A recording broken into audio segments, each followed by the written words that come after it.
वैष्णवेभ्यो नमो नमो। जय जय श्री गुरुपाद पद में कृपा आशीर्वाद प्रार्थना करे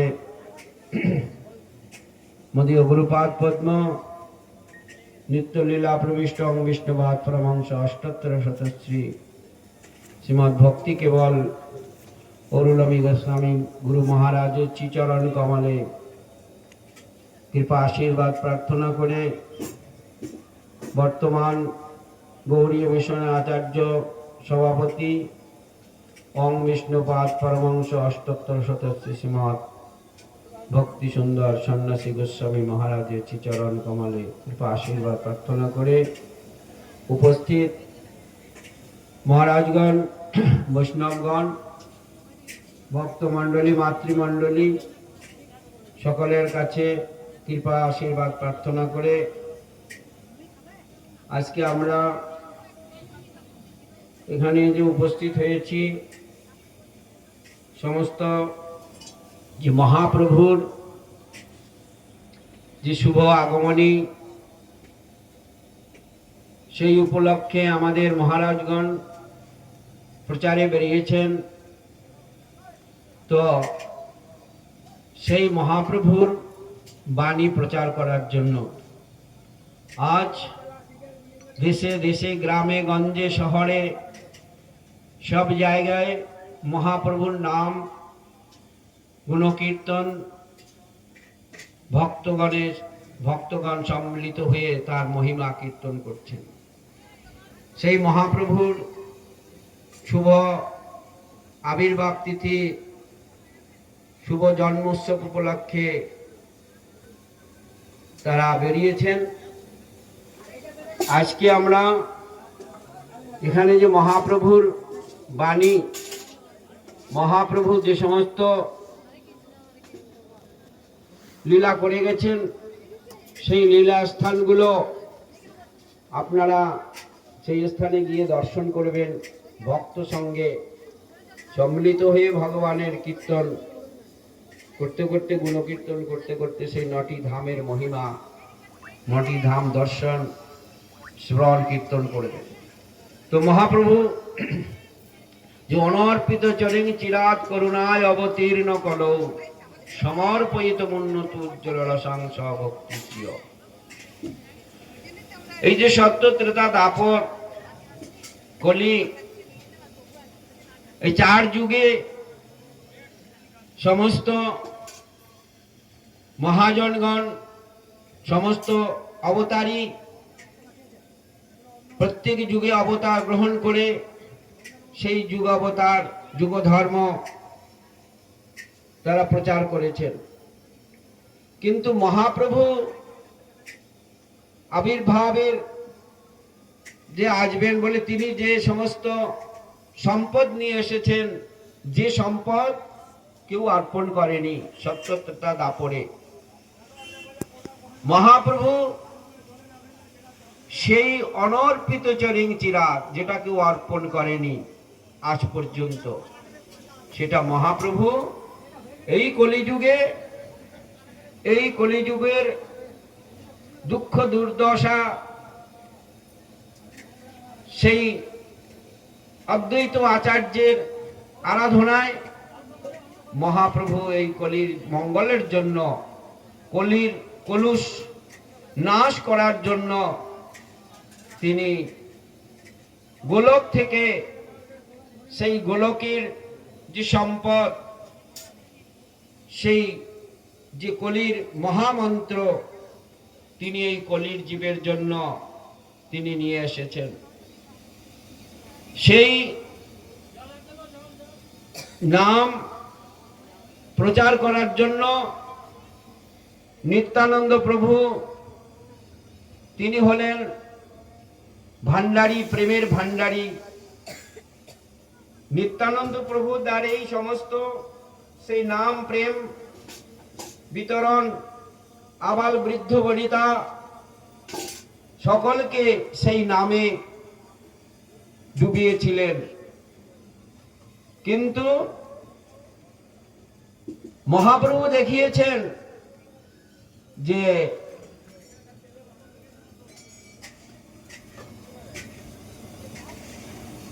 রাম আদি অবতারে ক্রোধে নানা অস্ত্র ধরে অসুরের করিলা নিধন। রাম আদি অবতার সত্যত্রতা দাপরে এরা সমস্ত অসুর বিনাশন লীলা করেছেন, অস্ত্র ধারণ করেছেন।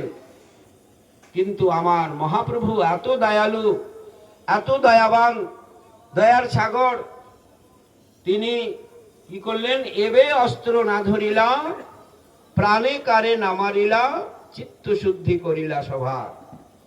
মহাপ্রভু অস্ত্র ধারণ করেননি, কিন্তু এক সময় সেই নিত্যানন্দ প্রভুকে যখন জগাই মাথায় আঘাত করেছিলেন, তখন মহাপ্রভু ক্রোধে সেই সুদর্শন কি আহ্বান করে, চক্র বলে আহ্বান করেছিলেন।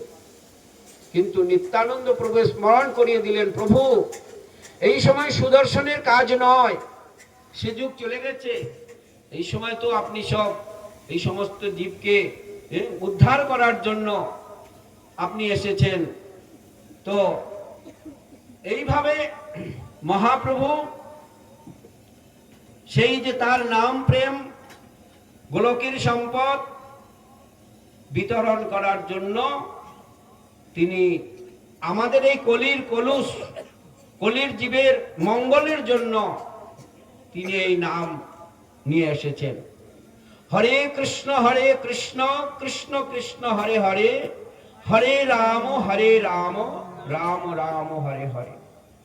এই হচ্ছে তারক ব্রহ্ম কলিযুগের মহামন্ত্র। এই মহামন্ত্রের দ্বারাই মহাপ্রভু সমস্ত জীবকে পাগল করিয়ে দিয়েছিলেন। এমনকি জঙ্গলের জীব জন্তু পর্যন্ত সেই নামে মাতোয়ারা হয়ে মহাপ্রভুর সঙ্গে তারা নৃত্য করেছিলেন। সেই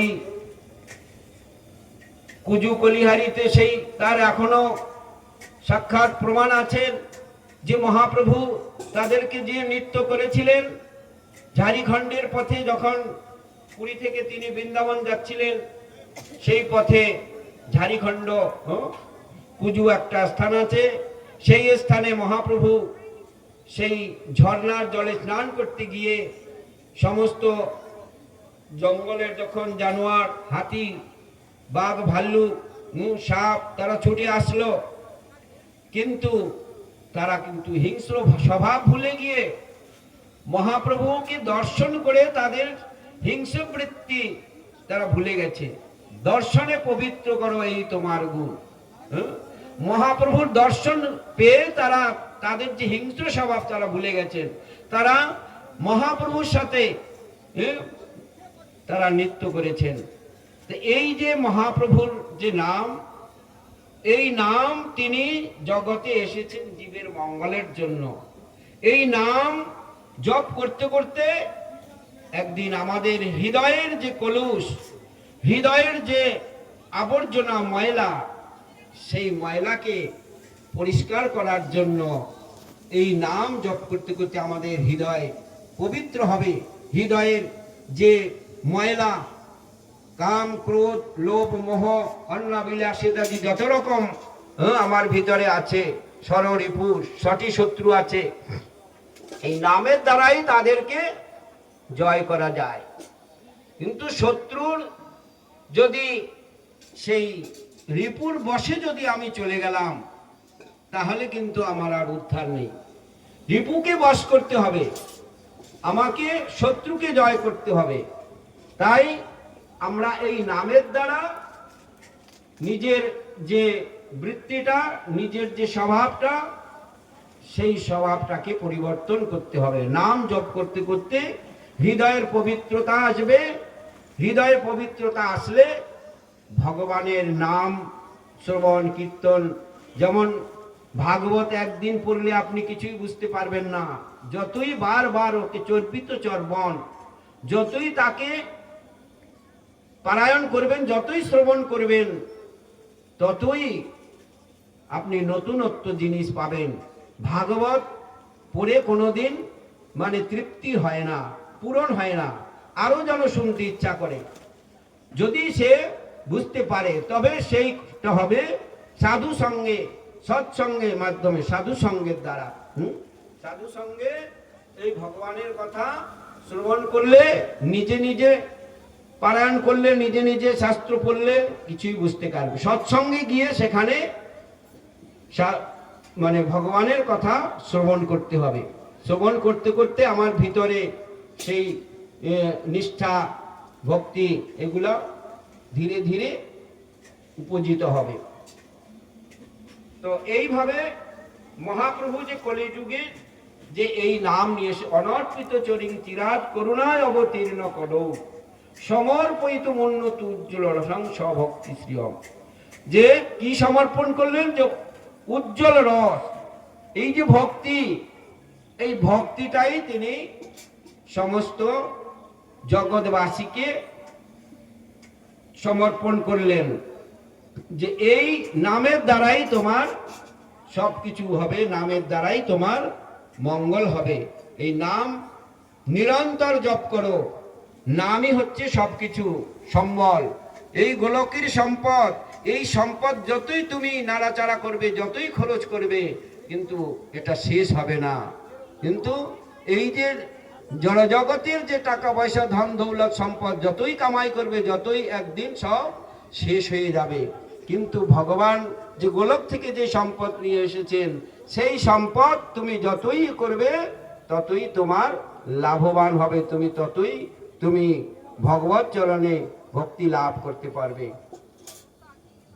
বাঞ্ছা কল্পতরুভ্যশ্চ কৃপা সিন্ধুভ্যশ্চ পতিতানাং পাবনেভ্যো বৈষ্ণবেভ্যো